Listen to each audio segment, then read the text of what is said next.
ఈ శాపాలు మహాభారతం చరిత్రనే మార్చేశాయి తెలుసా? మహాభారతం నేటి కాలానికి కూడా ప్రజలకు ఒక మార్గదర్శకం లాంటిది. ఇది ఒక ఇతిహాసం.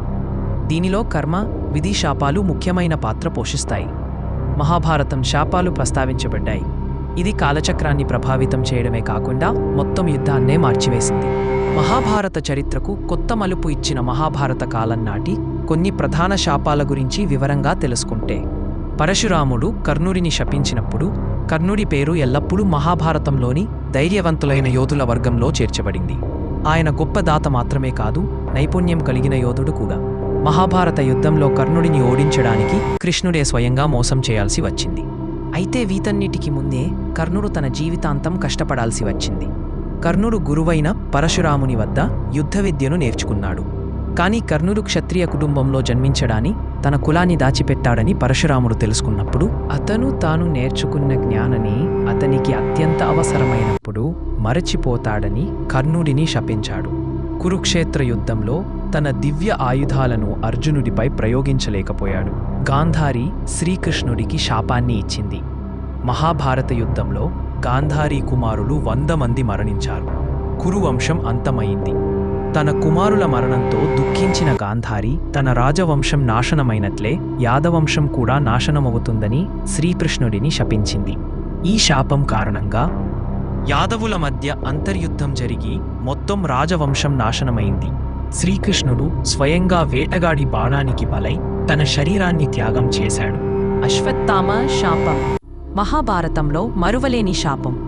మహాభారత యుద్ధం చివరి దశల్లో అశ్వత్థామ ఒక భయంకరమైన శాపాన్ని పొందాడు. అశ్వత్థామ ద్రోణాచార్యుని కుమారుడు, గొప్ప యోధుడు. కాని కురుక్షేత్ర యుద్ధం ముగిసిన తరువాత పాండవులపై ప్రతీకారం తీర్చుకోవడానికి అశ్వత్థామ రాత్రివేళ పాండవుల శిబిరంలో ద్రుపదుని కుమారులను హతమార్చాడు. ఇది మహా అధర్మకార్యంగా పరిగణించబడింది. ఈ క్రూరమైన చర్య వల్ల అశ్వత్థామను పాండవులు పట్టుకుని శపించారు. శ్రీకృష్ణుడు ఇచ్చిన శాపం. శ్రీకృష్ణుడు అశ్వత్థామను ఇలా శపించాడు: నీ శరీరంపై సంతోషం ఎప్పటికీ ఉండదు.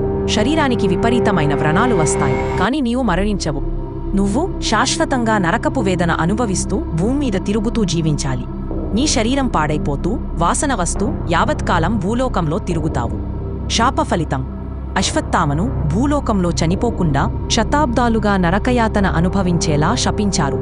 కొన్ని కథల ప్రకారం ఈ శాపం వల్ల అశ్వత్థామ ఇప్పటికీ భూలోకంలో తిరుగుతున్నాడని, కొన్ని అడవుల్లో అతని ఆత్మశాంతి పొందలేక విహరిస్తుందని చెబుతారు. ఇచ్ఛామరణం అనే వరం భీష్మునికి శాపంగా మారింది. భీష్మ పితామహుడు ఎల్లప్పుడూ మత మార్గాన్ని అనుసరించాడు.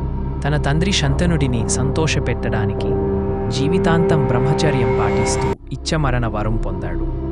అయితే తన కోడలు ద్రౌపదిని వస్త్రాపహరణం చేసిన సమయంలో కూడా అక్కడే ఉన్నాడు. చివరికి మహాభారత యుద్ధంలో కౌరవులకు మద్దతు ఇవ్వాల్సి వచ్చింది. యుద్ధంలో తీవ్రంగా గాయపడినప్పుడు సూర్యుడు ఉత్తరం వైపు కదిలే వరకు చాలా నెలలు మరణశయ్యపైనే ఉన్నాడు. ఈ వరం శాపంగా మారింది. చాలా రోజులు ఆ మరణశయ్యపై దుఃఖాన్ని అనుభవించాల్సి వచ్చింది. ద్రౌపది తనను అవమానించినందుకు కౌరవులను శపించినప్పుడు కౌరవులు ద్రౌపదిని వస్త్రాపహరణం చేసి సహలో ఆమె జుట్టు పట్టుకుని ఈడ్చి అవమానించారు. ద్రౌపది కోపగించి కురువంశం నాశనమవుతుందని శపించింది. మహాభారత యుద్ధంలో కౌరవులందరూ మరణించివారి రాజవంశం అంతం కావడంతో ద్రౌపది శాపమే దానికి కారణమని తరువాత అర్థమైంది.